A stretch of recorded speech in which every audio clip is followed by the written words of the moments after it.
Hello again and welcome to Shed Talk, my weekly magazine video series looking at the keeping, breeding and showing of cage birds with a particular focus, as usual, on the exhibition style budgerigar. So, as promised in the last episode, in this episode we will go out and have a look at the Fives, and we're going to begin preparing the birds for breeding. Well, I want to say that we've probably done most of that, but we'll talk a bit about that when we get outside and look at how I'm setting the cages up and so forth with the Fife.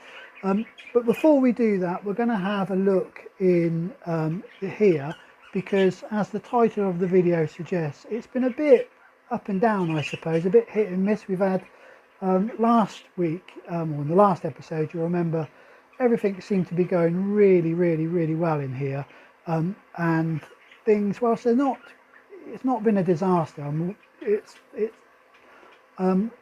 Not everything's gone as smoothly as I hoped it would do when we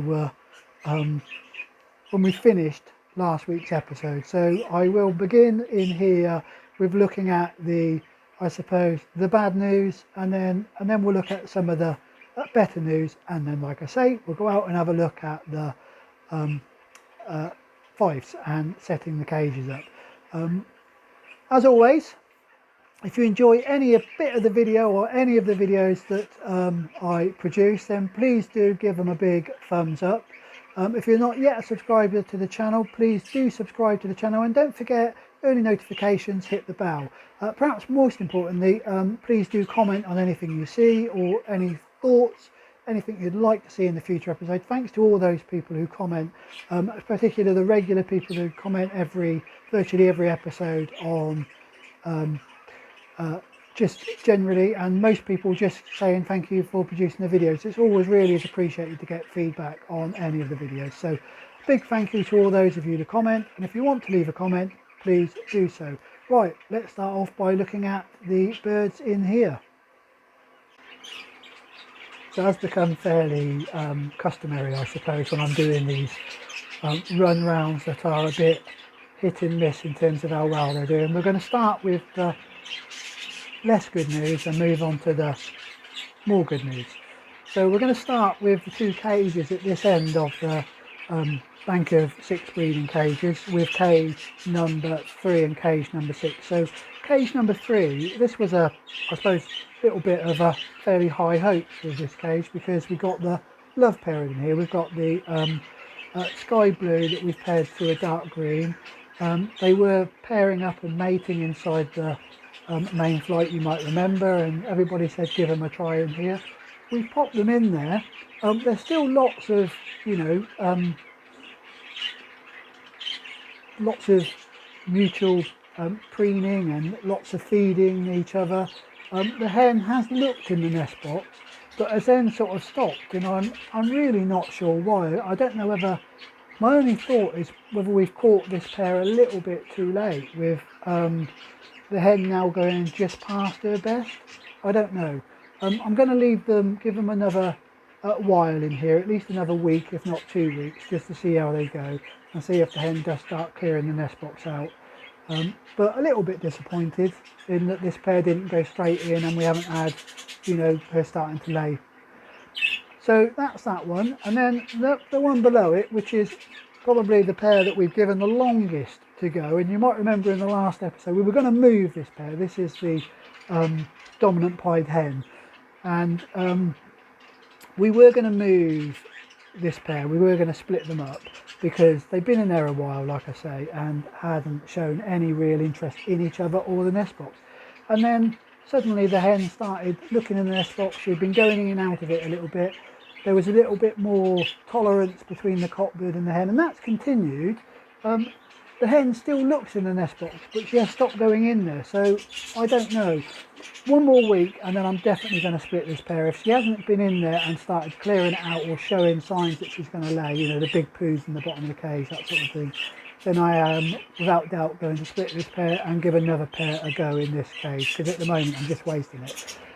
So that's 2 cages that haven't gone particularly well. Right, let's look at a couple of cages now where it has been I suppose probably the most of the bad news has happened. So we're going to move on to cage number 5. Now this is the light green cockbird that we paired to a Lutino hen, and had the 2 chicks in it that were almost weaned. One of those was the chick that had displayed legs, and we had fixed it last episode. It looked fine. We had fixed the legs, and actually it was developing on into be quite a nice little bird. Well, the sad news is that for some completely unknown reason, this bird just died on me. The day before, it had been absolutely fine. It had been feeding, started to feed itself. It had even started perching, so it was climbing up and sitting on the perches. And a couple of times I caught it trying to get back into the nest box. But then I came in the following day and it was lying dead on the floor. There was no sign that it had been attacked. And there was no obvious sign of any injury. It did look, its head was very loose, so whether or not it had, been spooked during the night for some reason and had flown into something and broke its neck, I don't know. But like I say, sad news, because we thought we'd done really well with that young chick. So I guess it was never to be, was it, with that baby? It was never to be. The other chick is still doing well.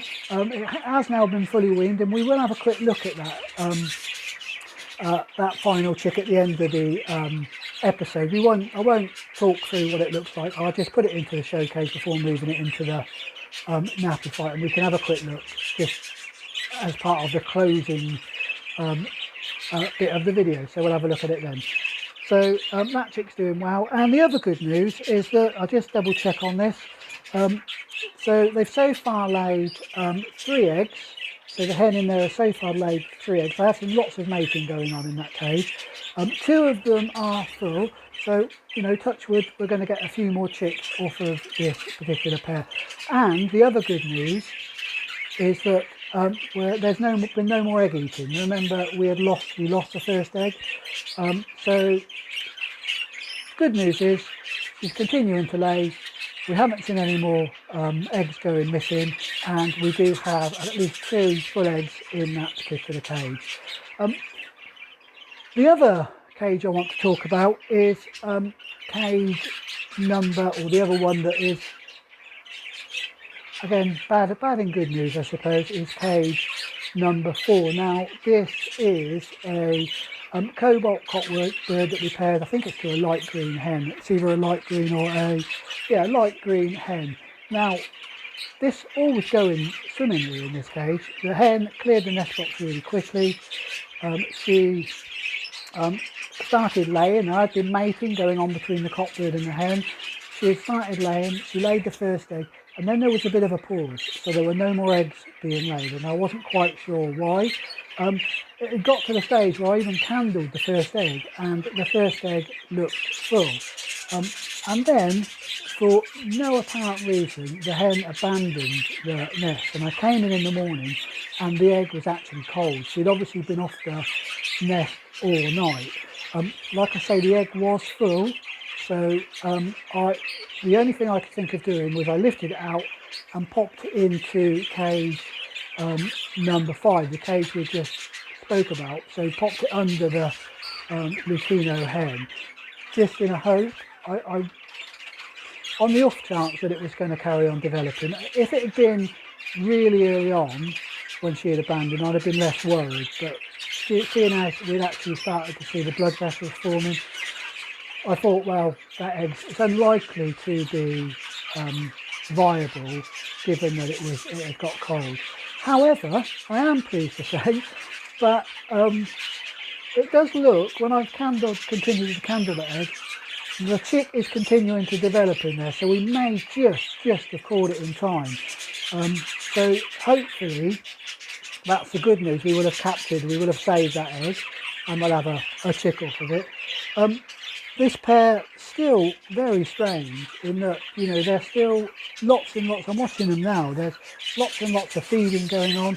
The hen still goes into the nest box, but there's been no more laying. So I'm going to give these a week or two just to see how they get on, to see whether or not there is any more, see whether this hen decides she wants to go back down and start laying again. Right, so that's all of the bad news in here out of the way. Let's talk about a little bit of good news then. So in terms of the good news then, we're going to start by looking at cage number 2, which is a cage that is over my shoulder. And this contains the Lutino cockbird that we paired to a light green hen. Lots and lots of mating going on here. I've seen the cockbird, he mates with the hen almost as soon as she comes out of the nest box when I tap her out to check the nest box. So far, they've laid 3 eggs. Now, interestingly enough, normally it sort of goes laid 1, miss a day, laid 1, miss a day. This has gone laid 1, miss 2 days, laid 1, miss 3 days. So slightly strange way of laying, but she is continuing to lay. I haven't yet candled any of the eggs. I should probably, it's about time, or over the next day, probably next day or two, I will candle the first of those eggs to see whether it's full or not. But we know this cockbird can fill eggs, so I am hopeful that and with sim mating, so I'm hopeful that we will get some more chicks off of this cockbird, and hopefully we might get some visual Lutino hens off of this bird. So that's the good news in terms of cage number 2. Like I say, laying well. Right, so what about cage number 1, which is the cage that's over my other shoulder now, and this is the pair that are on their 3rd round. We've got the yellow face in here. And so far, this, again, doing really well here. So far, this pair have laid a total of 6 eggs. I'm just checking, 6 eggs.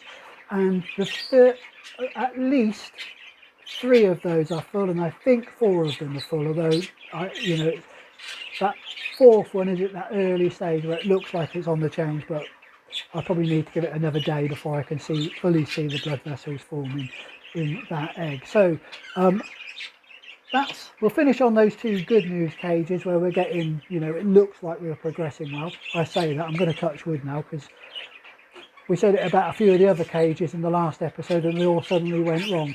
But hopefully, I haven't put the mockers on these 2 cages. Right, that's finished in here. Let's go out we're going to go out in a minute and look at the Fifes and see how they're getting on. But I'm going to begin by looking at how I prepare the nest pans for those 5 cages.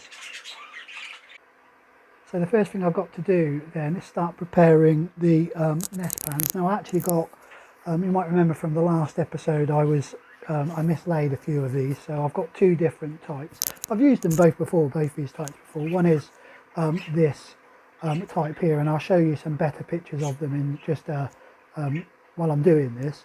And the other type is a orange one. This one differs slightly in that it fits into a small metal holder, so it slots in, whereas this one here has some hooks over the base of it that allow it to hook over the side of the cage. Both of them just hook over the side of the cage and sit internally. So I put these internally in the cage, and when I go out to fit these, you'll see what they look like. These are plastic, both lots of plastic, so that helps reduce the chances of getting mite to some extent. And then what I will need to do is to fit felts into them. So these are the felts. They will fit into the nest pans, and I'll show you how I do that. It's a way that I've done it now for as long as I've kept the Fife, so this will be my 3rd year of doing this, and I've never had a problem doing it this way, so I'm going to continue doing it.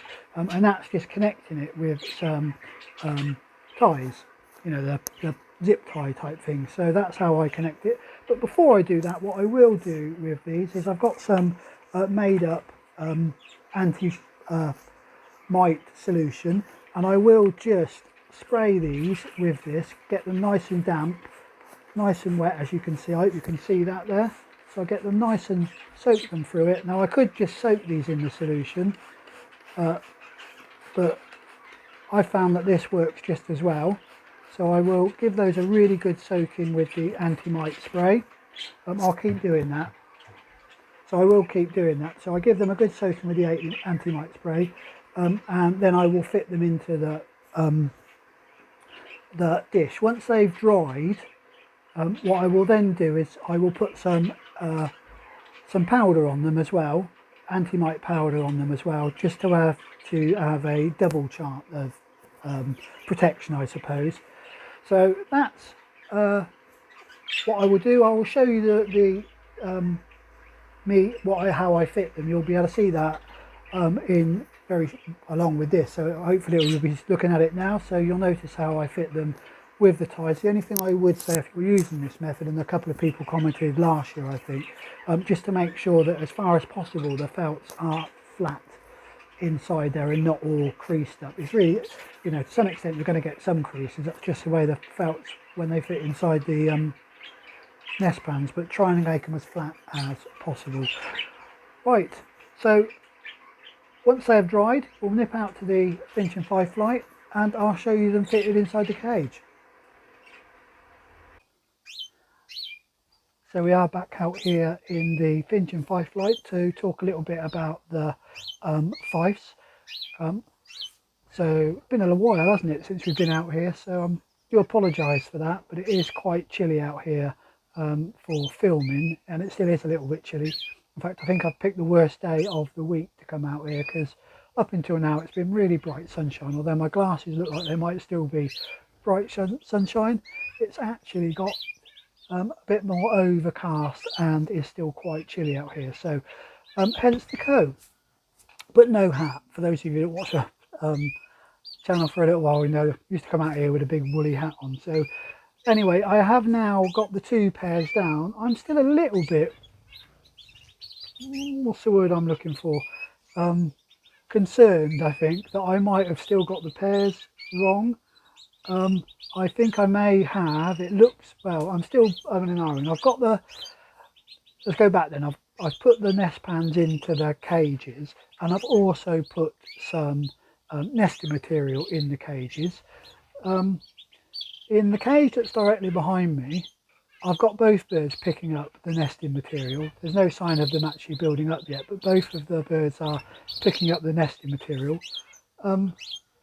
And in the cage that's down here, which I will show you, I've got 2 birds that are not interested in the nesting material, but are interested in the 2 birds that are in the cage behind me. So I'm wondering whether I've got 2 cocks in here and 2 hens in there, and whether somehow in my